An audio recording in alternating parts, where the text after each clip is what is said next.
Ինչպես կարելի է առանց փորձագիտական կարծիքի կենդանուն հապճեպ հեռահար ներարկում անել։ Այս ամենը խոսում է համակարգային լրջագույն բացթողումների մասին, ասում է կենդանապաշտպան Նարէ Արամյանը։ Երեկվա գործողությունները բոլոր գործող անձանց, պաշտոնատար անձանց ներգրավմամբ ամբողջությամբ հակասում են կենդանիների պաշտպանության ոչ միայն ընդհանրապես սկզբունքներին, այլև այսօր արկա գործող օրենսդրությանը, թե կենդանական աշխարհի մասին եւ թե կենդանիների նկատմամբ պատասխանատու վերաբերմունք էլ չեմ ասում, որ մահվան ելքով դեպքերը նաեւ պետք է դիտարկվեն քրեական օրենսգրքի շրջանակներում։ Ազատագրելու ենք բոլոր իրանց թիմակիցներին, թիմակից, առյուծ, մարյուծ, բոլորին ազատագրելու ենք։ Ազատագրեցին, բայց ծանր ելքով։ Պետությունն անգամ մեկ օր չի կարողանում կենդանի պահել։ Մի ողջ երկիրն ինչպես է ղեկավարում, ասում են քաղաքացիները։ Ով որ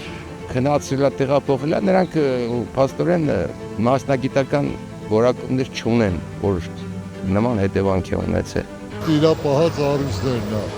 ինչ իրավունքով են վերցրել։ Իրանք չգիտեին, որ այդտեղ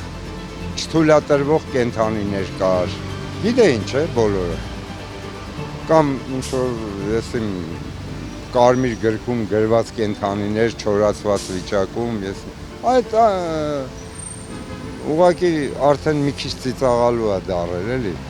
ամոթակ։ Կենդանապաշտպանի պնդմամբ Ծառուկյանին պատկանող առյուծի նկատմամբ ցանկացած գործողություն անթույլատրելի է, խոցելի կենդանատեսակ է։ Չի կարելի մեկ անձով, մեկ խմբով,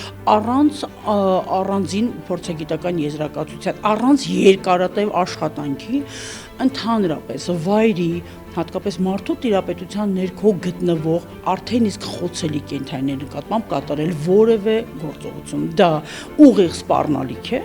եւ այդ թվում նաեւ անվտանգության տեսանկյունից։ Կենդանու համար սթրես էր կորցնել հարազատ միջավայրը, չշփվել տիրոջ հետ, զրկվելով կարևոր կապից։ Այո, միանշանակ է, որ վայրի կենդանիները խնամողների հետ ունեն իրենց կապվածությունը, որովհետեւ նրանց են միշտ տեսնում երկար ժամանակի ընթացքում եւ գուցե այո այդպիսի վստահություն եւ այլն կարողանա առաջանալ կենդանու եւ մարդու միջեւ, միևնույն է դա նույնպես մեծ խնդիր է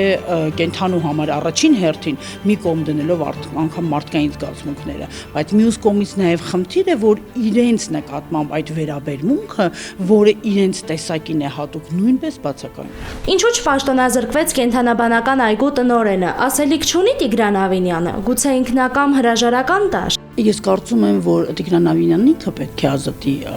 իր զբաղեցրած պաշտոնը, որովհետև ինքն իր ժամանակին ուզուրպացրել է այն 9%-անոց քաղաքապետը, բայց այնուամենայնիվ մենք պետք է հասկանանք, արդյոք դա այսպիսի խնդիրների լուծումը պետք է լինի քաղաքային իշխանության իրավասության լիազորությունների շրջանակում, իհարկե ոչ։